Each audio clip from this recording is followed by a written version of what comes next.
আল্লাহ তুমি আমার গুনাহগার উম্মতকে বাঁচাও।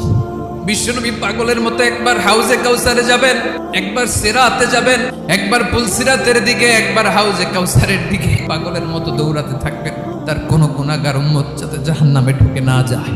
কিয়ামতের ময়দানে ওই বিভীষিকাময় সময়ে মুসিবতের কালে মানুষগুলো পাগল হয়ে বিশ্বনবীকে খুঁজতে আরম্ভ করবে।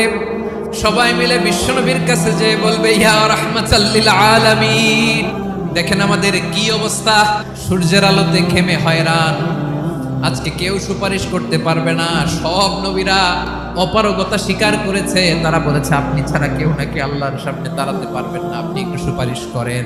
বিশ্বনবী বলবেন, আসো আসো, আজকের দিনে আমি ছাড়া আল্লাহর সামনে কেউ দাঁড়াতে পারবে না।